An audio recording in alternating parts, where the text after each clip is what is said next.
नमस्कार दोस्तों, जय माता दी।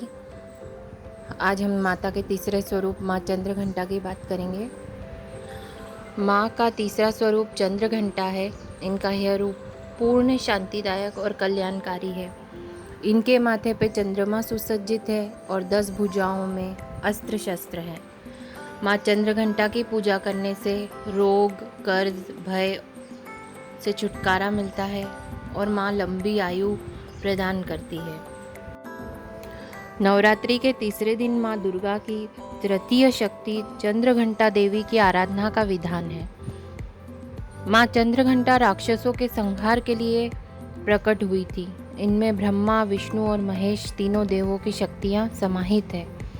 ये अपने हाथों में तलवार, त्रिशूल, धनुष व गदा धारण करती हैं। इनके माथे पर घंटे के आकार में अर्धचंद्र विराजमान है, इसलिए ये चंद्रघंटा कहलाती हैं। अपने भक्तों के लिए माँ चंद्रघंटा का स्वरूप सौम्य व शांत है। ये दुष्टों का संहार करती हैं। इनका मंत्र है पिंडज प्रवरा रूढ़ा चंडकोपास्त्र केरयुता प्रसादम तनुते मह्यम चंद्रघंटेति विश्रुता। इनके मस्तक पर घंटे के आकार का अर्धचंद्र है। इनके शरीर का रंग स्वर्ण के समान चमकीला है। इनके 10 हाथों में शस्त्र आदि हैं। इनका वाहन सिंह है और इनकी मुद्रा हमेशा युद्ध के लिए तैयार रहने जैसी होती है। घंटे की ध्वनि से अत्याचारी, दैत्य, दानव आदि सभी डरते हैं। माँ चंद्रघंटा की कृपा से अलौकिक वस्तुओं के दर्शन होते हैं, दिव्य सुगंधियों का अनुभव होता है तथा विविध प्रकार की दिव्य ध्वनियाँ सुनाई देती है। माँ का यह स्वरूप परम शक्तिदायक और कल्याणकारी है। इनके 10 हाथों में शस्त्र आदि हैं। माँ चंद्रघंटा की कृपा से साधक के समस्त पाप और बाधाएं विनष्ट हो जाती हैं।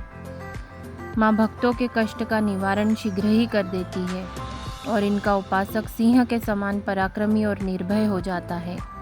इनके घंटे की ध्वनि सदा अपने भक्तों को प्रेत बाधा से रक्षा करती है। इनका शरणागत करते ही रक्षा के लिए इस घंटे की ध्वनि निनादित होती है। माँ का स्वरूप अत्यंत सौम्यता एवं शांति से परिपूर्ण रहता है। इनकी आराधना से वीरता, निर्भयता के साथ ही सौम्यता एवं विनम्रता का विकास होकर मुख, नेत्र तथा संपूर्ण काया में कांति गुण की वृद्धि होती है। स्वर में दिव्य अलौकिक माधुर्य का समावेश हो जाता है।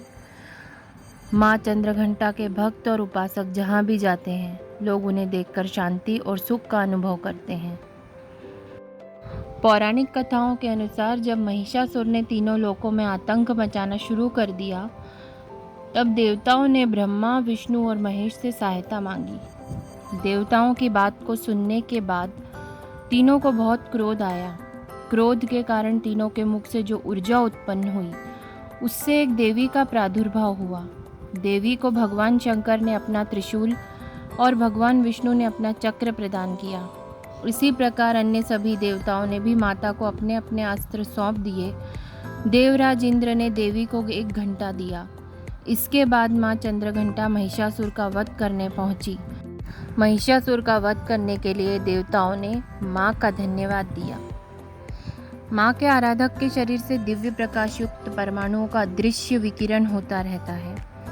हमें चाहिए कि अपने मन, वचन, कर्म एवं काया को विहित विधि विधान अनुसार पूर्णतः शुद्ध और पवित्र करके माँ के शरणागत होकर उनकी उपासना, आराधना में तत्पर हों। माँ चंद्रघंटा की कृपा हम सब पर बनी रहे। जय माता दी।